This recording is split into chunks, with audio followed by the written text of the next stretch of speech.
É hora da entrevista do dia com Denise Campos de Toledo.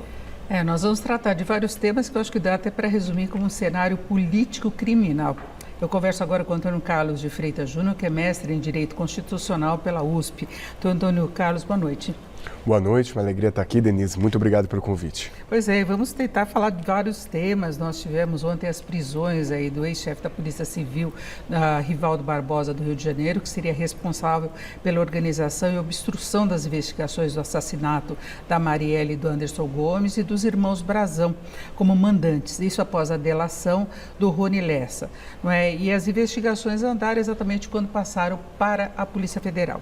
E aí fica toda a discussão até que ponto a delação de Rony Lessa, que é um assassino contratado, elas terão validade na comprovação dos crimes. Muito tempo se passou, foram 6 anos. Tem problema de se comprovar o contato de celulares, por exemplo, nesse prazo. Como validar todas essas acusações e avançar com as investigações que envolvem as milícias? É uma questão de criminalidade muito maior envolvendo os poderes também, né?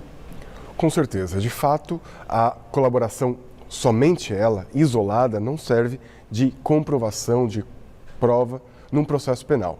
Porém, ela inicia um processo de investigação que vai ser aprofundado para a colheita de outras provas. Então, nem nesse processo, nem em nenhum outro, uma delação sozinha, desacompanhada de outros elementos, enseja uma condenação. Agora, com base nisso, muito forte nessa delação, pelos seus detalhes, vai ter todo um processo de investigação, inclusive com uma denúncia. Essas investigações, essa comprovação vai ser feita perante um juiz e há de se ter outros elementos que comprovem o que foi afirmado pelo delator. Agora, como nós vimos há pouco, a Câmara tem de sancionar, confirmar essa prisão de um deputado federal. E há uma discussão também se o processo referente a ele ficaria mesmo com o STF, porque na época ele era vereador e não deputado federal. Como é que fica essa questão de instância para julgar o caso? Olha, primeiro sobre a competência, o que ocorre? Embora na época do assassinato da vereadora Marielle ele fosse vereador também, a grande investigação é sobre obstrução da justiça, sobre terem prejudicado, de alguma maneira, o processo investigatório. E, nesse momento, ele já era, então, deputado federal. Então, embora o crime de homicídio, especificamente, da ex-vereadora Marielle, ele ainda ser vereador, para a obstrução dessas investigações, ele já era deputado federal e o que se investiga também é se ele utilizou do seu próprio mandato para prejudicar essas investigações. E a Câmara agora vai decidir se ele fica preso ou se ele será solto. Mas é importante esclarecer aos nossos telespectadores que isso não é uma prerrogativa por si só. Isso é porque é uma prisão preventiva, uma prisão processual. Então, para proteger, vamos dizer assim, a Câmara, né, enquanto instituição, a Constituição deu essa imunidade formal em relação à prisão. O que não aconteceria, por exemplo, quando ele for condenado, se ele for condenado a determinado crime. E a Polícia Federal já está investigando há quase um ano, quando assumiu esse caso, saindo da Polícia Civil, que vinha obstruindo, e deve ter outros documentos também, outras comprovações em relação aos envolvidos, né? Embora o crime do homicídio seja antigo, essa obstrução das investigações, ela acontece até esse momento, como foi colocado nas investigações. Então, não haveria de se imaginar que alguém ajudasse a prejudicar uma investigação que não estivesse relacionada ao crime. Então, existe também, não precisa ser comprovado no sentido de estar fotografado, ter a gravação da pessoa confessando o determinado crime. Havendo indícios que levem a uma lógica, a uma narrativa verossímil, já é suficiente para uma condenação. O caso de Rony Lessa, ele pode levar a investigações muito mais amplas em relação às milícias, porque caso ele não tivesse sido preso, ele poderia ser um dos comandantes das milícias hoje. Seria esse o caminho meio que natural, entre aspas, dele, né? A grande questão, assim, sobre essas investigações é que nós estamos falando de pessoas comuns. Estamos falando de políticos, conselheiro do Tribunal de Contas, deputado federal e alguém que participa do aparato policial. Então, isso há de se debater não somente o caso específico do homicídio de Marielle e dessa obstrução, mas há um debate, acho que, social sobre o aprimoramento, o refinamento desse aparato policial que há de proteger a nossa sociedade, não torná-la com medo, torná-la em perigo.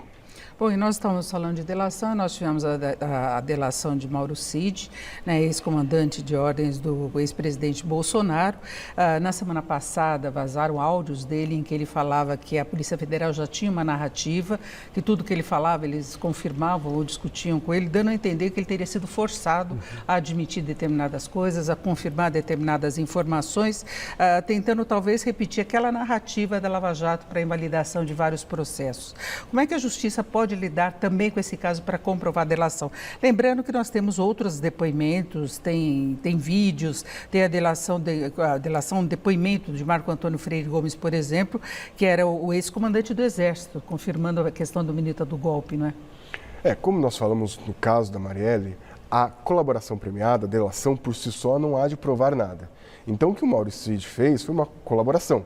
Ele contribuiu para as investigações, mas no decorrer dessa contribuição foram produzidas outras provas que confirmaram os fatos. O grande problema é que a gente está discutindo a raiz da colaboração premiada. Ela tem que ser livre, espontânea, desprovida de qualquer constrangimento.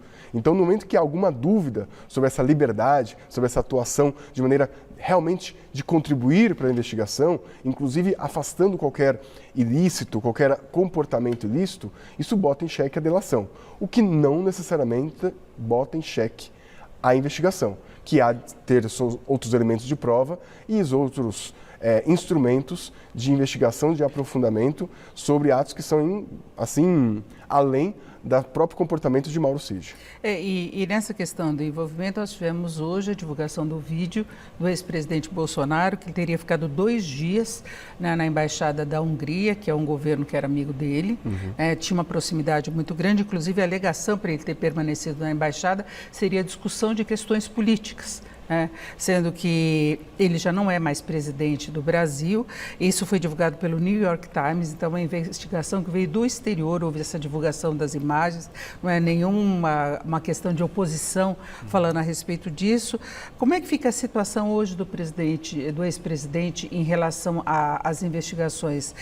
Há possibilidade de decretação de prisão por conta disso? Olha, o grande problema, um dos elementos importantes para a decretação de uma prisão preventiva é a possibilidade de fuga. E isso não estou falando do ex-presidente Bolsonaro, mas de qualquer pessoa que esteja sendo investigada. Se há algum risco de fuga, que então ameaça a execução da lei penal, o juiz competente pode decretar a prisão preventiva. Então, isso faz parte do processo penal.